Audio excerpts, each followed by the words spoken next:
Sambhajinagar university ने भी लिखा है, धाराशिव वाले जाकर देख सकते हैं। ये तो हो गई नीचे की टेक्टोनिक प्लेट्स। उसके ऊपर एक और परत है, उसमें सह्याद्री, विंध्य और हिमालय, इनकी भी टेक्टोनिक प्लेट्स थोड़े ऊपर आकर अमरकंटक पर्वत पर ही मिलती है।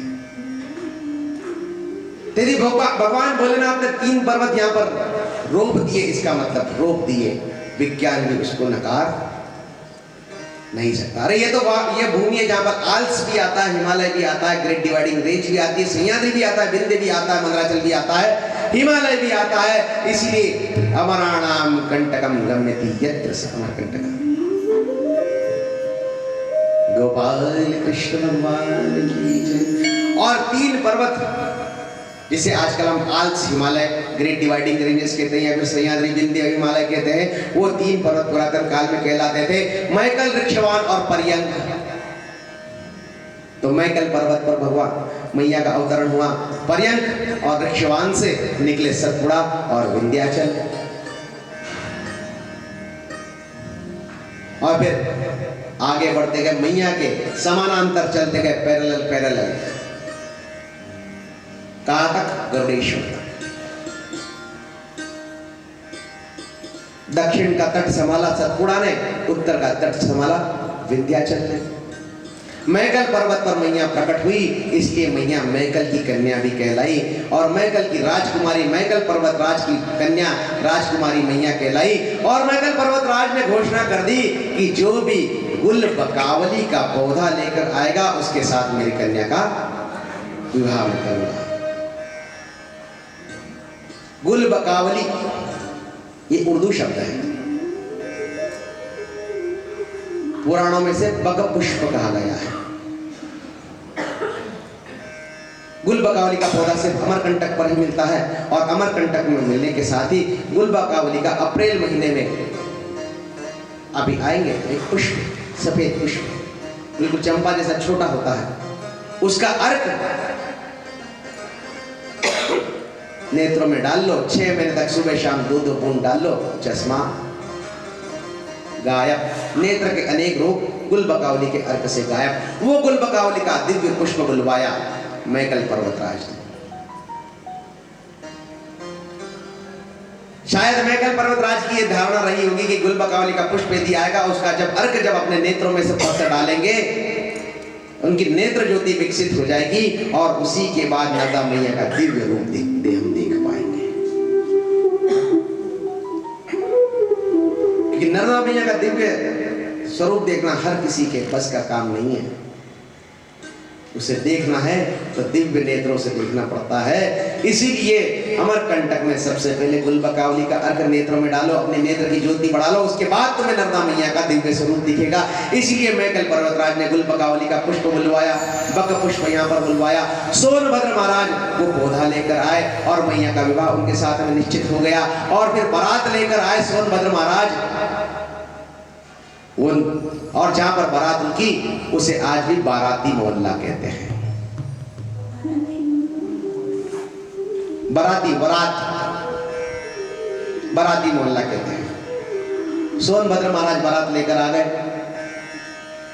और एक सामान्य प्रवृत्ति होती है युवक युवतियों की, जिससे हमारा विवाह होने वाला होता है, हमारी उसके अंदर एक इच्छा जागृत होती है कि कैसा है क्या है। आजकल तो वैसा होता नहीं, पहले से ही देख लेते हैं, प्री वेडिंग शूट भी हो जाता है आजकल। आजकल की बात नहीं कर रहा, उस समय की बात कर रहा है, जब तक अंतरपाठ हटता नहीं था, वर वधू एक दूसरे का मुख देखते नहीं थे। आजकल तो मुख बाद में देख लेते, बाकी सब कुछ हो जाता है लिविंग इन रिलेशनशिप।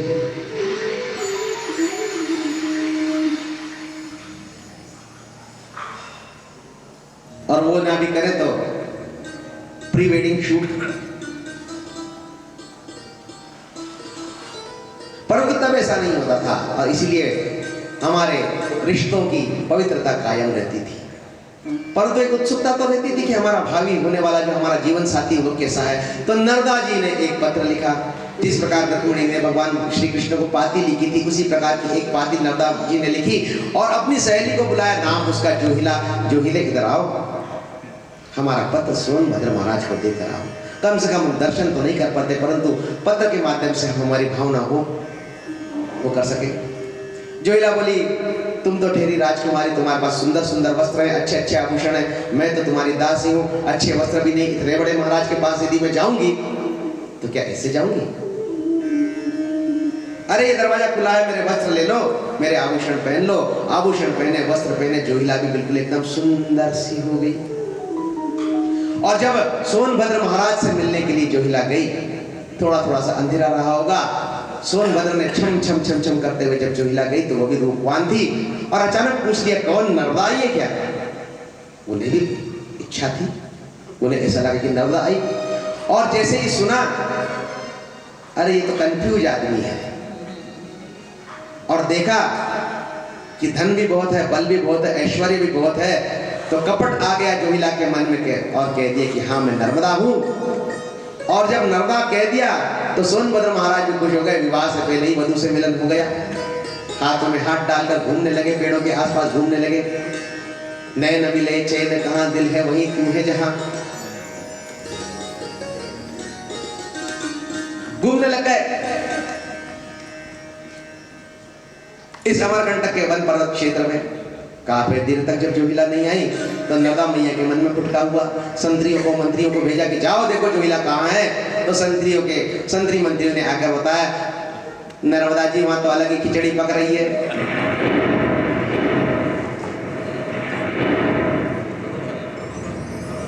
मैया क्रोधित हो गई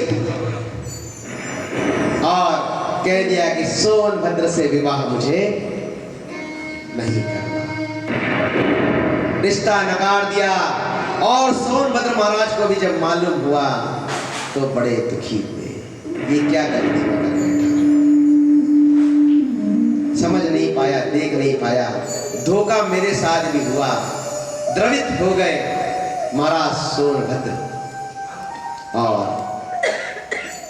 नेत्रों में से जल निकला, और वही जल का स्वरूप धारण करते हुए सोनभद्र महाराज इस पर्वत को छोड़कर चले गए। वो कहलाता है सोन नदी का उद्गम, सोनमुड़ा। धोखा हुआ, धोखे से त्रस्त हो गए। भगवान भोलेनाथ ने समझाया कि दुखालयम अशाश्वतम है बेटी, ये संसार है, ये दुखालय है, अशाश्वत है। भोजनालय में जाओगे तो भोजन मिलेगा, विद्यालय में जाओगे तो विद्या मिलेगी, पुस्तकालय में जाओगे तो पुस्तकें मिलेगी, दुखालय में जाओगे तो दुख मिलेगा। इसलिए जाओ तुम तो अपने जन कल्याण का कार्य कर दो। और जब कल बेड़ाघाट में मैंने जो आपको कथा सुनाई, तो नर्मदा दो रूप में आई, प्रकट स्वरूप और गुप्त स्वरूप। दूसरा उद्गम हुआ मैया का, और मैया ने भोले बाबा से कह दिया कि सोनभद्र उधर गया है, मैं उसके साथ उधर नहीं जाऊंगी, क्योंकि सारी नदियां तो गंगा सागर में जाकर मिलती हैं, मैं उधर नहीं जाऊंगी, मैं तो इधर जाऊंगी।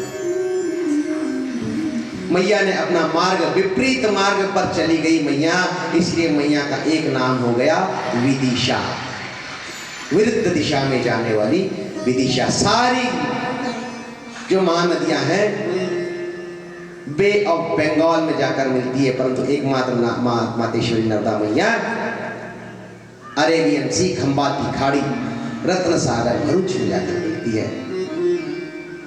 सब जाती है ईस्ट में, मैया जाती है वेस्ट में, इसलिए मैया को कहते हैं विदिशा, विरुद्ध दिशा में जाने वाली। और मैया ने विद्य उद्गम से अपना मार्ग, उस माई की बगिया में कल हमें जाना है। रेवा कुंड के तो आज शाम को आपको दर्शन करवाए जाएंगे। हमारे जो पुरातन गाइड साहब है, पुरातन गाइड साहब इसलिए हम कहते हैं क्योंकि हम जब दोनों ही आए थे, हमारे दो भी नहीं थे, तब से वो पहले बार गाइड किया था मैं, नर्मदा प्रसाद जी पाठक, वो भी आते ही हो गया। वो आपको सारे इसके दर्शन करवाएंगे, बड़े अच्छे से ख्याल भी रखेंगे कहाँ करना है कहाँ। दूसरे उद्गम में हम जाएंगे बंसेश्वर, मैया बांस के चूर्णों से प्रकट हुई, उसके भी दर्शन आपको सायंकाल करवाए जाएंगे। रेवा कुंड 24 मंदिरों का समूह है, 24 मंदिरों का समूह है, उसमें से 17 मंदिर जो है उत्तर तट पर हैं, बाकी के मंदिर दक्षिण तट पर हैं। देखने को तो यूं ही जा सकता है, एक मंदिर यहाँ पर, एक मंदिर यहाँ पर है, बीच में कोई दीवार नहीं, कोई फेंसिंग नहीं, जमीन पर एक सिर्फ एक ऑयल पेंट से लाइन डली हुई है और इधर लिखा हुआ उत्तर तट, उधर लिखा हुआ है दक्षिण तट। तो हमारे पुरुष भाई उस तट पर चाय भी मिलती है, बोले चाय पी के आते हैं, चलो चलो भैया उधर चाय पी कर आते हैं। और हम चलते समय नीचे तो देखते ही नहीं, डिंग डिंग डिंग डिंग डिंग डिंग डिंग डिंग डिंग डिंग डिंग डिंग डिंग डिंग, गड़बड़ हो गई। और हमारी माताएं बहनें भी, पर्स का तो कल ही मैंने आपको बता दिया है, अब आपके पास पर्स रहती है और हमारे भाई साहब बेचारे चाय पी के ले जाते हैं, क्योंकि उनकी जेब में उतने ही पैसे रहते हैं चाय पीने लायक, बाकी तो सब पैसे पर्स में रहते हैं, है कि नहीं?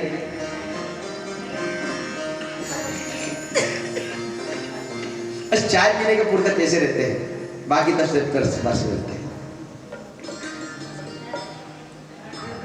तो नीचे देखते हुए जाना है, नहीं तो डिंग डिंग डिंग डिंग डिंग डिंग। उस स्थान का नाम रेवा कुंड, रेवा मंदिर, मैया का उद्गम स्थल। शाम को रेवा कुंड भी बताया जाएगा। बंसेश्वर महादेव जो हमेशा जल में रहते हैं, और जब 5 विशेष मुहूर्तों पर जब रेवा कुंड की सफाई होती है, तब उस बंसेश्वर भगवान के दर्शन होते हैं। अक्षय तृतीया, महाशिवरात्रि आदि पर्वों पर कुंड की सफाई होती है, तब बंसेश्वर भगवान के दर्शन होते हैं। और तब हमने देखा है, जो आपने नहीं देखा है, क्योंकि हमारी नाव जो है वो सुबह सुबह 5 बजे निकली थी, विमलेश्वर भगवान का मंदिर और यहां पर बंसेश्वर भगवान का मंदिर। संजय भैया ध्यान देना, आपकी बार जब परिक्रमा जाओगे तो देखना कि आपको मालूम है, पर विशेषता मैं बताता हूं कि मैया गुप्त रूप में कैसे प्रभावित होती है। ये जो बंसेश्वर भगवान है, बंसेश्वर भगवान के भोलेनाथ के लिंग पर भी एक छोटा सा गड्ढा बना हुआ है, उसमें से मैया का जल निकलता है। और मैया जहां पर समुद्र से जाकर मिलती है, विमलेश्वर जहां से हम बस में से उतरकर वैन में बैठे थे, वैन से उतरकर नाव में बैठे थे, वो मंदिर उसके पट बंद थे, हम दर्शन नहीं कर पाए। वहां पर भी जो विमलेश्वर भगवान जो विराजित हैं, उन विमलेश्वर भगवान के लिंग में भी एक छोटा सा गड्ढा है, वहां से भी मैया का जल निकलता है। तो मैया का जहां उद्गम होता है बंसेश्वर, वहां पर भी भोलेनाथ के लिंग में छोटा सा गड्ढा, और मैया का जहां पर सागर संगम होता है वो विमलेश्वर भगवान, वहां पर भी छोटा सा गड्ढा, दोनों में से अद्भुत जल प्रवाहित होता है। अर्थात बंसेश्वर भगवान का और विमलेश्वर भगवान का डायरेक्ट कनेक्शन, मैया की गुप्त धारा। उस बंसेश्वर भगवान के दर्शन करना है, दूर से ही करना है, थोड़ा सा संभल कर लेना है। उत्साह आप में बहुत है, सब कुछ देख लेने की प्रवृत्ति आप में है, उत्साह के कारण इधर भी चले जाए उधर भी चले जाए, परंतु ऐसा आप आज और कल कम से कम तो नहीं जाए। जहां पर बताया जाए वहीं पर जाएं। और जब दूध धारा कपिल धारा में मैया जब कल कल छल छल स्वरूप में रहती है, उसी के दर्शन करें। गोपाल कृष्ण भगवान की। राजू भैया आ जाओ, छोड़ दो, दूसरा ले जाएगा।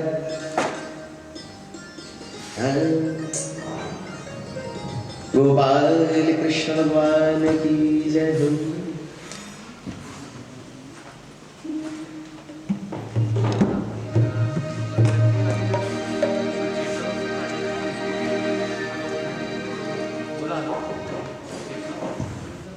हेलो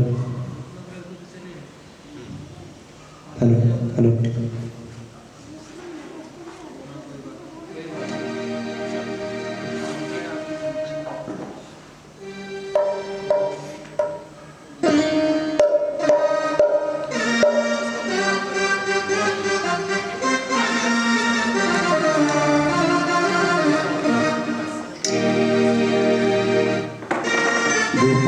कृष्ण भगवान की।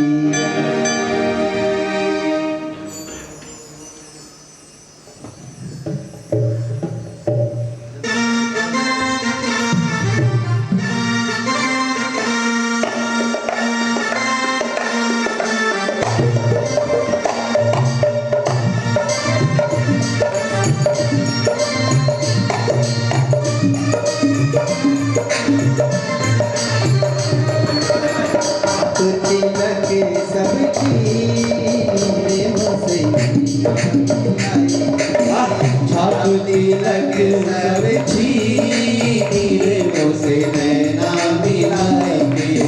काना निघायल करी रे मोसे नैना मिलाएंगे। गाना ने घायल कर दी नीरे मोसे नैना मिलाएंगे। नैना मिलेंगे मेरे सपनों में आएंगे। नैना मिलाएंगे मोरे सपनों में आएंगे। नैना मिलेंगे मेरे सपनों में आएंगे। नैना मिलाएंगे मोरे सपनों में आएंगे। बात अधम कर दी रे मोसे नैना मिलाएंगे। बात अधम कर दी नीरे मोसे नैना मिलाएंगे। अरे नैना नैना नैना तेरी गजरारे से नैना। नैना नैना नैना तेरे गजरारे से नैना। ओ नैना नैना नैना तेरे मत वाले से नैना। नैना नैना नैना तेरे मत वाले से नैना। ओ छाप तिलक सब छीन रे मोसे नैना मिलाएंगे। छाप तिलक सब छीन रे मोसे नैना मिलाएंगे।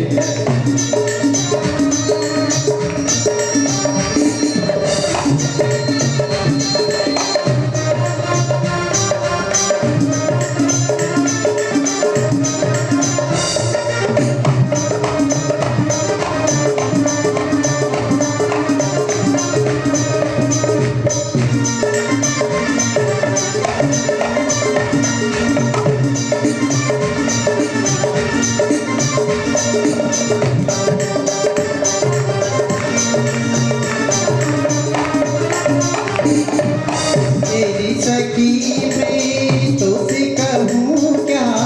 मेरी सखी मैं तो से कहूँ क्या।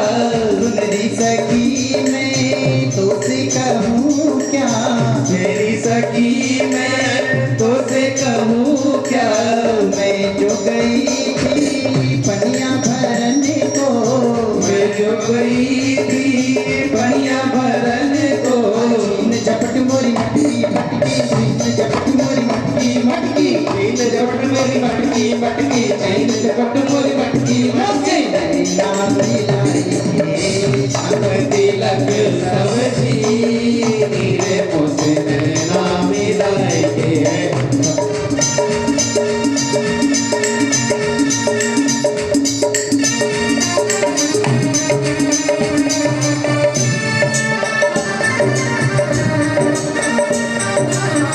जय श्री राधे।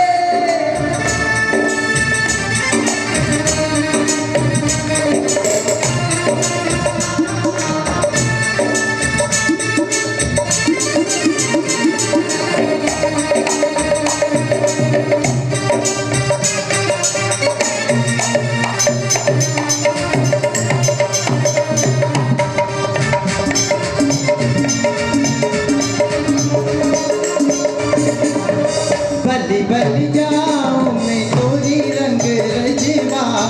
बलि बलि जा